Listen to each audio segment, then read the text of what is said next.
வணக்கம். ஓரோ சமையலுக்கு உங்களை அன்புடன் வரவேற்கிறேன். நம்ம இன்னைக்கு என்ன பார்க்க போறோம்னா மரவள்ளி கிழங்கு வச்சு வடை ரெசிபி தாங்க பார்க்க போறோம். ரொம்ப ஈஸியாகவும் ஹெல்த்தியாகவும் செஞ்சிடலாம். பார்க்கலாம் வாங்க, எப்படி செய்யலாம்னு பார்க்கலாம் வாங்க. மரவள்ளி கிழங்கு தோல் எடுத்தாச்சு. இதை இதில் சீவி எடுத்துக்கலாம். இந்த மாதிரி சீவி எடுத்துக்கலாம் மிக்சியில், அப்போ தான் அரைப்படும். துருவன கிழங்க தண்ணி எதுவும் சேர்க்காம இதில் ரொம்ப ஜூஸாக இருந்தால் புழிஞ்சிட்டு நம்ம அரைச்சி எடுத்துக்கலாம். மிக்சி ஜாரில் போட்டு அரைச்சிக்கலாம், இல்லை அம்மியில் உரலில் அரைச்சிக்கலாம்.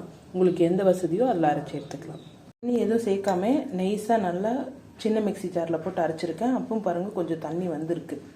இப்போது இதில் தேவையான அளவு உப்பு சேர்த்துக்கலாம். தூள் உப்பு, பொடியாக கட் பண்ண வெங்காயம், பச்சை மிளகாய் குழந்தைங்களாம் சாப்பிட்றதுனால மிக்சியில் ஒரு சுற்றிக்கிட்டேன். கருவேப்பிலை, கொத்தமல்லி இருந்தால் நீங்கள் கொத்தமல்லி சேர்த்துக்கலாம். எங்கிட்ட இல்லைன்றதுனால சேர்க்கல. இது எல்லாமே இந்த வடை மாவில் சேர்த்துக்கலாம்.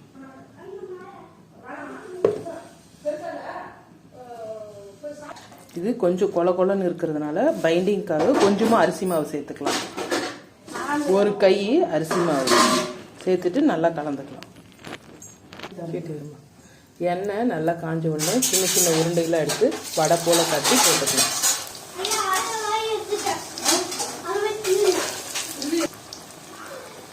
இப்போ ஒரு பக்கம் வெந்ததும் திருப்பி விட்டுக்கலாம்.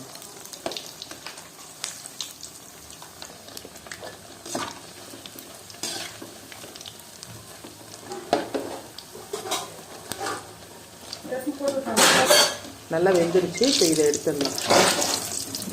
டேஸ்டான ஹெல்த்தியான வடை ரெடி ஆயிடுச்சு. இந்த வீடியோ பிடிச்சிருந்தா லைக் பண்ணுங்கள், ஷேர் பண்ணுங்கள், கமெண்ட் பண்ணுங்கள், சப்ஸ்கிரைப் பண்ணுங்கள்.